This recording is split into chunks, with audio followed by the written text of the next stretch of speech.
Kepala BNPB Letjen Suharyanto dalam konferensi pers menyampaikan siapa-siapa saja yang akan memimpin operasi penanganan tanggap darurat banjir di Aceh dan Sumatera Barat. Khusus untuk di Sumatera Utara, Suharyanto yang akan langsung memimpin karena di wilayah tersebutlah banyak daerah yang aksesnya masih terputus.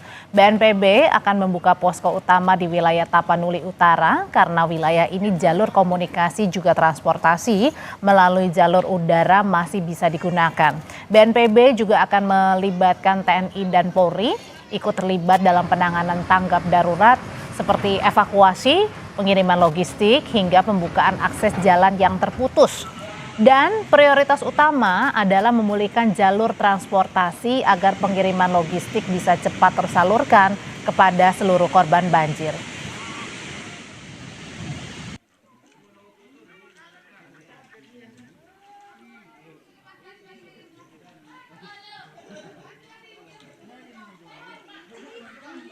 Ada beberapa langkah yang dilakukan ya. Yang pertama ini karena khusus di Aceh, di Sumatera Utara ini jalur transportasi, jalur komunikasi ini belum lancar. Sehingga itu dulu yang harus dipastikan bisa kembali normal. Yang pertama adalah jalur-jalur transportasi darat ini masih banyak yang tertutup oleh bencana longsor. Contoh misalnya kita sekarang ada di Tarutung untuk menuju ke bawah, ke selatan, ya, ke Tapanuli Tengah belum bisa. Kemudian dari Tapanuli Utara ke Tapanuli Tengah ke Sibolga nggak bisa lewat darat. Sehingga beberapa hari Sibolga ini masyarakatnya tidak mendapat tambahan logistik, tapi per hari ini sudah 2 sorti BNPB mengirim logistik menggunakan pesawat Karapan. Dan untuk Tapanuli Tengah, informasinya besok juga Bapak Gubernur dari Medan akan mengirim 1 pesawat. Saudara, Polda Sumatera Utara menyampaikan laporan situasi bencana alam di wilayah Sumatera Utara. Terdapat 221 bencana alam pada tanggal 24 hingga 26 November 2025. Di antaranya tanah longsor, banjir, pohon tumbang, dan puting beliung. Bencana ini terjadi di 12 kabupaten kota. Sementara untuk jumlah korban meninggal 43 orang, 81 luka-luka, 88 lainnya masih dalam pencarian. Dan jumlah pengungsi ada sebanyak 1.100 orang lebih. Data ini sifatnya dinamis sehingga mungkin saja ada perubahan saat Anda menonton.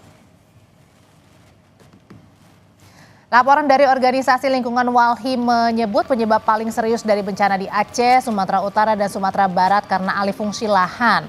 Aktivitas penebangan, pembukaan lahan, membuat kondisi hutan dan resapan air jadi berkurang sehingga meningkatkan resiko banjir bandang selama beberapa tahun terakhir. Apa yang melanda Sumatera bagian utara itu tidak semata-mata karena adanya siklon tropis Layar. Tapi yang paling penting untuk dikemukakan adalah bagaimana kemudian landscape bagian barat itu yang memang dia kondisinya adalah berbukit, bergelombang dan curam. Hari ini telah mengalami ekstraksi yang disebabkan karena adanya satu alih fungsi yang diperuntukkan bagi pertambangan emas khususnya ya. Kemudian juga ada perkebunan, ada hutan tanaman. Kemudian juga ada pembangunan proyek-proyek seperti PLTA dan lain sebagainya. Kita tinjau kondisi warga dan proses penanganan pasca bencana di 2 daerah, persisnya di Sumatera Utara dan Provinsi Aceh. 2 jurnalis kami siap untuk dengan laporan langsungnya. Ada jurnalis Kompas TV di Medan Sumatera Utara Emir Syah Purba, dan di Banda Aceh ada Rizka Devi. Saya memulai dengan Emir Syah terlebih dahulu yang ada di Medan Sumatera Utara. Gambarkan kepada kami keadaan warga saat ini dan cuaca di sana. Apakah memungkinkan untuk proses penanganan pasca bencana di sana, Emir? Ya, selamat sore Tifal dan juga saudara. Memang sampai dengan saat ini banjir masih menggenangi sebagian wilayah di kota Medan. Dan tempat saya mengabarkan saat ini Tifal dan juga saudara tepatnya berada di Kecamatan Medan Maimun yang menjadi salah satu daerah yang cukup parah terdampak banjir pada saat ini. Tepat saat ini saya berada di tempat pengungsian, yang mana tempat pengungsian ini merupakan sebuah sanggar seni milik seorang warga yang menyediakan tempat untuk warga Kampung Aur untuk mengungsi di tempat ini. Adapun saudara, Kampung Aur merupakan salah satu wilayah yang terdampak cukup parah karena memang berada tepat di samping aliran Sungai Deli. Pantauan kami tadi saudara, air sampai dengan sore hari ini masih cukup tinggi, berkisar antara 2 sampai 3 meter. Untuk di Kampung Aur sendiri saudara, bangunan 2 lantai saat ini hanya bisa terlihat di bagian lantai keduanya saja. Artinya pada sore hari ini belum tampak penurunan debit air yang terjadi di lokasi ini. Juga Tifal dan juga saudara, selain di Kampung Aur Kota Medan ataupun di Kecamatan Medan Maimun ini, banjir juga menggenangi sejumlah wilayah lainnya seperti di Kecamatan Medan Selayang dan juga di daerah Sunggal, yang mana banjir ini merendam rumah-rumah warga dengan ketinggian bervariasi antara 1 hingga 2 meter. Selain itu banjir juga memutus beberapa akses jalan seperti jalan nasional ataupun jalan lintas seperti di Gatot Subroto yang merupakan jalan lintas penghubung antara Kota Medan dengan Kota Binjai. Banjir menyebabkan kendaraan tidak bisa melewati akses jalan tersebut. Salah satunya adalah sepeda motor. Dari informasi yang saya dapatkan, pengendara sepeda motor yang melintasi jalan Gatot Subroto diarahkan masuk ke gerbang tol Semayang untuk diarahkan keluar menuju ke gerbang tol Helvetia, mengingat jalur di Gatot Subroto itu sebagian tidak bisa dilewati oleh pengendara. Begitu juga dengan jalan nasional ataupun jalan lintas antara Kota Medan dengan tebing tinggi, yaitu jalan Sisinga Mangaraja, juga saat ini masih terendam banjir yang pada akhirnya menyebabkan kemacetan yang mengular karena pengendara tidak dapat melintasi jalan tersebut. Kembali ke kondisi di pengungsian saat ini saudara, ini merupakan warga-warga dari Kampung Aur yang dapat saya informasikan saat ini tepat berada di sisi kanan saya, merupakan aliran Sungai Deli, dan di seberangnya adalah Kampung Aur yang terdampak cukup parah akibat banjir saat ini. Saat berkomunikasi dengan warga tadinya saudara mengatakan banjir mulai terjadi pada pukul 10 pagi tadi dan warga melakukan evakuasi secara mandiri sebelum pada akhirnya tim dari BPBD juga melakukan bantuan untuk mengevakuasi warga dengan menggunakan perahu karet. Warga juga mengaku saudara masih banyak barang-barang berharga lainnya yang saat ini terendam banjir karena mengingat warga mengutamakan keselamatan diri mereka terlebih dahulu, sehingga warga mengaku barang-barang berharga masih banyak yang ditinggalkan. Dan juga saudara, warga mengaku saat ini sangat membutuhkan bantuan terutama logistik, baik itu bahan pokok maupun obat-obatan. Tifal. Oke, itu kondisi di Medan. Sekarang kita cek kondisi di Banda Aceh. Rizka, untuk cuaca di sana bagaimana keadaan sekarang dan apa kabar warga yang terdampak banjir di sana?